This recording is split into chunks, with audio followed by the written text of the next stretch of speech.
O excesso de peso e a obesidade entre os adultos no Brasil têm aumentado de forma alarmante ao longo dos anos. De 2006 a 2019, o predomínio da obesidade quase dobrou, alcançando 20,3% da população adulta. Uma análise recente publicada no renomado periódico científico The Lancet alerta que esse crescimento representa uma ameaça sem precedentes, elevando os riscos de doenças prematuras e aumentando a taxa de mortalidade em níveis locais, nacionais e globais. De acordo com o Atlas Mundial da Obesidade de 2025, o número de brasileiros que estão com excesso de peso chega a 68%. Desse quantitativo, 31% foram diagnosticados com obesidade. O restante, de 37%, com sobrepeso. Estimativas apontam que até 2030 o número de pessoas obesas pode dobrar no país, o equivalente a 33% entre os homens e 46% entre as mulheres. O grande diferencial aí em relação aos homens e mulheres é no que está relacionado ao período do climatério.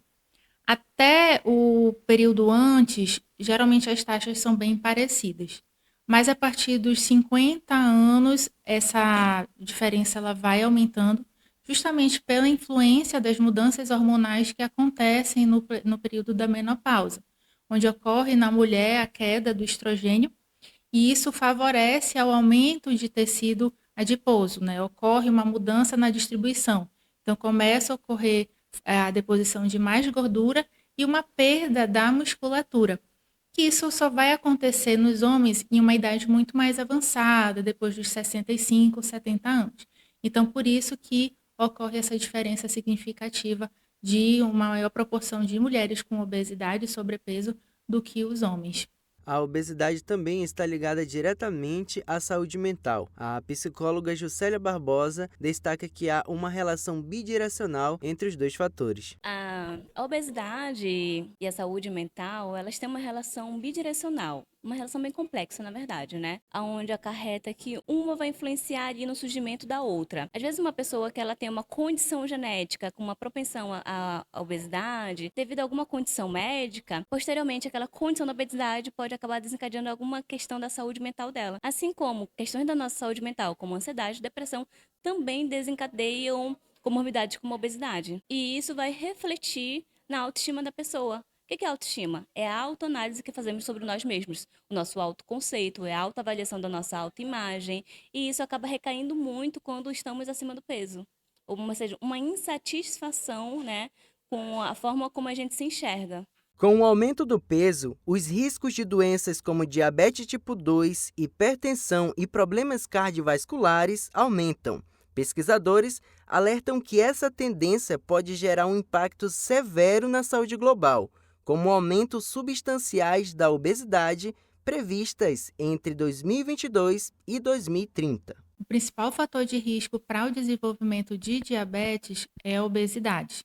A obesidade ela é caracterizada pela deposição de tecido adiposo, né, de gordura no corpo, e esse excesso de gordura ele leva a uma situação chamada de resistência à insulina. Então, a insulina ela encontra dificuldade para funcionar, e aí isso leva a uma sobrecarga do pâncreas, e isso ao longo dos anos vai aumentando o risco para o desenvolvimento do diabetes, que é quando aquela insulina já não consegue controlar os níveis de glicose no sangue, né, que é o açúcar, e aí esses níveis começam a subir. E também está relacionada ao surgimento da hipertensão. As principais causas da obesidade em relação às alterações hormonais é principalmente o hipotireoidismo, que é quando a tireoide não consegue produzir o hormônio em quantidade suficiente. Ela contribui para aumentos não muito significativos, em torno de 3, 4 quilos. E uma outra causa é o excesso de cortisol, que é um hormônio que leva também ao aumento de peso, mas é uma alteração menos comum.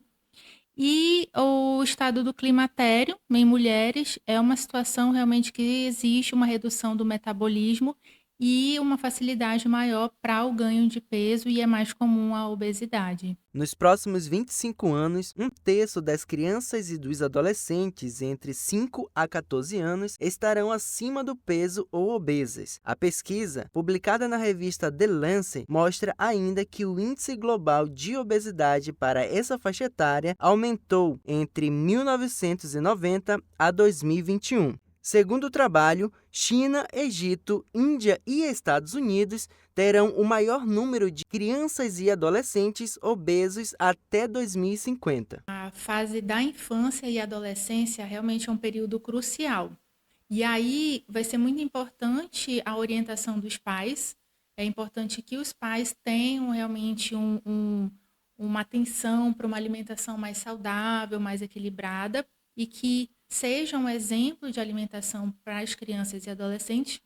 Incentivar a prática de atividades físicas, esportes ou atividades ao ar livre, isso realmente vai contribuir muito para a prevenção da obesidade na infância e adolescência, que é um número que vem aumentando realmente de forma significativa, mas que as práticas saudáveis, né, da alimentação e da atividade física realmente precisam começar na infância e na adolescência. Isso vai realmente ter um impacto na prevenção, no aumento dessa obesidade na fase adulta. O educador físico Erkson William explica que exercícios aeróbicos como corrida, natação e ciclismo são aliados na prevenção e tratamento da obesidade. A prática de atividade física, como a gente sabe, é o maior aliado para quem busca iniciar uma batalha contra a obesidade, né? Nós sabemos que a obesidade é causada quando a pessoa consome mais calorias do que ela gasta. Então essas calorias vão se acumulando e a pessoa começa a ganhar massa gorda. E o exercício físico, especificamente o exercício aeróbico, é o exercício que a gente tem que fazer, que é o exercício, os cardios, a corrida, a natação, a pedalada, são exercícios que a gente concilia para iniciar essa queima de calorias, né? Para uma pessoa sedentária que nunca praticou uma atividade física, a gente recomenda sempre passar por um médico, por um cardiologista, para fazer um check-up geral, para ver como está a questão da saúde cardiovascular, para ver se não tem nenhuma doença ali acumulada e que com uma prática de atividade ela pode aparecer. Normalmente os AVCs, as paradas cardíacas acontecem com pessoas sedentárias que vão iniciar uma prática do zero. Aí o coração sobrecarrega e a pessoa sofre um ataque cardíaco, um AVC, esse tipo de doença. Normalmente, quem está sobrepeso, quem está acima do peso, essa pessoa está com uma sobrecarga nas articulações, tanto no joelho quanto no tornozelo. A gente recomenda, como profissional de educação física, que essa pessoa busque inicialmente exercícios sem impacto.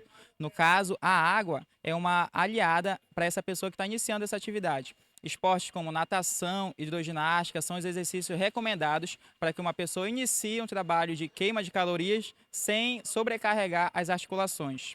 O acompanhamento psicológico, ele é uma coisa fundamental para a pessoa que ela quer mudar os seus padrões. Porque a gente identifica que muitas das vezes as pessoas elas fazem o desenvolvimento ali de determinados padrões erráticos, crenças disfuncionais, e o psicólogo ele ajuda a conseguir compreender melhor, abranger melhor o conhecimento sobre essa questão, entender a origem disso, conseguir identificar os gatilhos e trabalhar as estratégias importantes para a mudança dessa condição. Então, o trabalho do psicólogo quanto a esse movimento de mudança, a essa condição, ele se torna indispensável. A forma de identificação tradicional é através do cálculo do índice de massa corporal, que é feito dividindo o peso pela nossa altura ao quadrado. Então, o IMC, a partir de 25 até 29,9, ele é classificado como sobrepeso, e a partir de 30 é classificado como obesidade. E aí a obesidade ela tem 3 graus, grau 1, 2 e 3, e de 30 a 34,5 é o grau 1, a partir de 35 a 39,9 é o grau 2, e a partir de 40 é o grau 3, que também é chamado de obesidade mórbida. Então, é um cálculo que a pessoa mesmo pode fazer, é muito simples, e de acordo com o resultado, né, se a pessoa identifica um sobrepeso ou mesmo obesidade, é realmente importante a procura de ajuda para iniciar um acompanhamento.